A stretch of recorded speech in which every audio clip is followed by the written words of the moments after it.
Hey everyone, my name is the Octopus. I've gotten a bunch of questions about how my video setup works, and so I figured I'd do like a quick and dirty video going over it all. I'm making this on a camera phone, so to be easy on me, there's some limitations, but it's just easier to kind of move this thing around and show you what's going on. So first, let's talk about the audio setup here. Basically, I do a one-man band setup. I play drums with my right hand, and then basically I play synths or guitars over here with this guy. Ooh, a little loud there. And then down here I have bass pedals. And yeah, it's fun. It's really, really fun. You can only make, you can't make super complicated music, but from my perspective, I kind of feel like I'm in a garage again as a kid making music. Everything's kind of new and fun. But yeah, so I can move these pedals between the Moog here. I also have a Pro 3 behind me that does a lot of bass duty.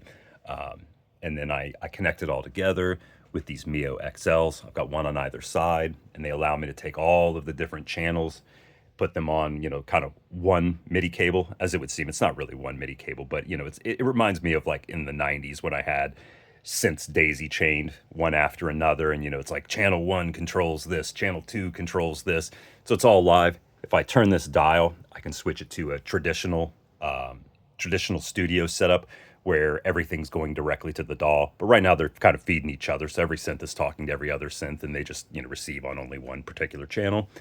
So that's how the audio works. And then this is the video setup up here. This guy is an Atomos Sumo SE, not Atmos, Atomos. It's a weird word. Anyway, and up here we have one of my cameras. The little box on the back that you see, that is a HDMI to SDI converter. It's kind of vital for doing some of this stuff. SDI cables can go really long distances, so I can move the camera anywhere around the room, and I don't get any signal degradation.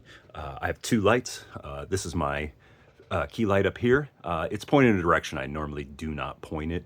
I love this guy because, one, if you notice, it's flat. I'm very limited on space in here with all this gear.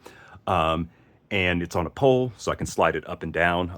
These desks are all sit stands, so I can separate the pole and make it go lower. It's just very, very flexible. Behind me, I have I have a fill light that basically is another Amaran light. I think it's like an Amaran 120C, maybe. I'm bad with the model number.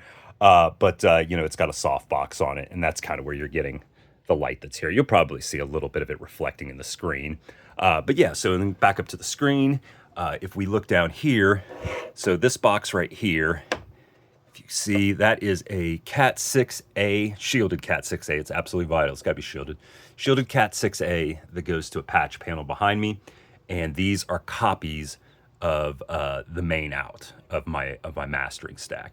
So this goes into this guy, and basically one copy goes directly to the Atomos. There's XLRNs on the back. And then one guy goes to my Neve headphone amp.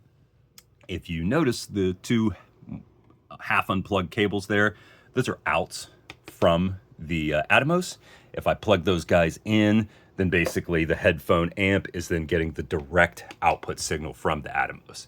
If I zoom in here, very bizarre, it shows a picture of headphones. That is not what that controls. Oops, sorry, hit the Moog there.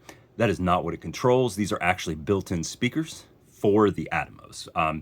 They don't sound very good, but like they're good for quickly. They don't sound very good, but it's a good way to audition what things would sound like on a cell phone, since there's pretty much no bass on it. So there's a handiness to them. Let me back out here. So if you notice over here, I've got this little scope over here. That's one thing that's great about this Atomos is I'm not necessarily a video guy, but it has all of these data tools in it, graphs and histograms and things that let you see the information that you may otherwise miss. Like there's a mode that can show me what's actually in focus. It changes the colors of everything so you can see the focus. You can see things that are overexposed. But yeah, that's very handy. So if I want to use this guy, the big thing about this whole thing, why did I do this, is the workflow. The workflow on this thing is really fantastic. So basically, if I want to make a recording, the first thing I have to do is I have to come up with a file name. I've already got one set up right now, but I'll show you how it works. So the file name is 1. But all over here you have scene and shot. And so if you look down here, there's the file name: 1, scene 1, shot 1, and take 22. Okay, it's taken me a couple times to make this damn video. I'm new at doing some of this stuff, video-wise at least.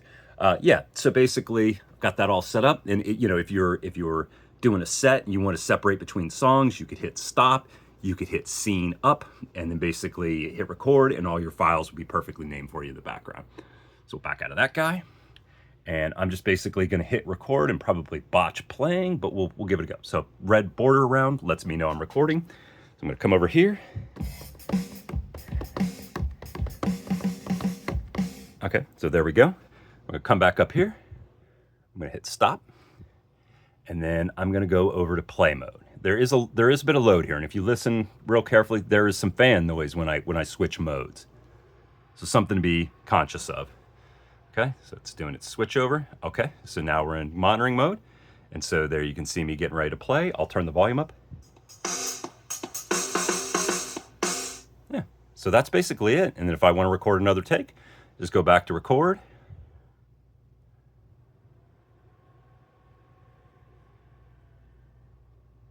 And there we are. And we'll record, and I can just hit record again, and I can botch up playing something on a synth here one-handed. Yeah, and so basically, yeah, there's that. We'll hit stop. One other thing I probably should have gone over earlier is the audio config. So if we go into here, you can, this unit can manage 4 cameras simultaneously. That's kind of the brilliance of it too. So basically right now I have 2 cameras. I'm gonna add a third, which is actually a direct output of my computer. So you can see, like for the drums, I have Superior Drummer 3. I want to be able to send Superior Drummer 3, or when effects are being added to certain instruments. This whole setup is live, but my mixer uses Apollos as effects units. So I have 2 Apollo X16s. They're hooked to the inserts on my Neve 5059s. I can hit the insert button, and then I'm going directly through one channel of the Apollo and right back out to the Neve. And so since the latency on the Apollo is so low, since I'm not actually recording or using a DAW in it, yeah, I can add like an EQ or something, if I need an additional EQ. A lot of it distressors. I really like the sound of the distressor plugin from UAD, so I'll put a distressor on like a bass or something like that. But yeah, so you when you record with this guy, each camera can have its own dedicated audio stream, and then you have 2 sets of XLR ins. Although there's only physically 1 set on the back, there's like a special cable you buy that can split that into 2 sets. I don't fully understand how that works, but I only use the 1 set. And so you have choices. You can say, I want each camera's audio to actually be recorded, or I want all of the streams to have the main audio, which is what you want if you're DAWless, one-man band like I'm doing, or doing like a DJ set. It's like, I feel like this setup is really ideal for someone doing something like that. You want to get audio, you want to get video, you want it to be as top quality as you can. So like, I've got my signal, so it's as close to as high as I can get. I'm not measuring the LUFS or anything. I'm posting this stuff on YouTube. So it's like, I get it, so it's very close to not clipping. I've got a limiter in there. And then it prints it right there. It's a really fast way to get some nice quality audio directly embedded into video. And when it's time to actually output the video, all you have to do is there's a hot swappable SATA SSD here on the side, which these guys are cheap. This is a 1 terabyte guy. I think I paid $89 for him. I pull him out. There he goes right there. Evo 870. And then I just plug this into an adapter on my Mac and pull the file in. I color grade it, and then I convert it to the proper output for YouTube or Instagram, and then that's it. It's a really simple workflow. I completely understand if you're a dedicated video guy, you can use OBS and all these other tools to get way better quality than I can doing this, but I'm trying to make quick videos. I don't want the technology to get in the way of me just playing, having fun, and making music, and I just want to share live content. So I hope you enjoyed the video. If you have any questions about the setup at all, or how to get it configured, and I just shoot me a message. I'll happily work with you and try to figure something out on setup. Oh, one last thing. There is a smaller unit of this guy called the Shogun. The Shogun costs about half as much. It still takes in 4 cameras. It does everything this guy does. It's just smaller. It's actually meant to be mounted on top of a camera. You don't have to mount it on top of a camera. But the reason I went with this guy is because I'm kind of my max arm length here. And so, it's easy for me why I'm playing to reach up and interact with this guy and not get out of the, the groove of playing. So thanks for checking out my video.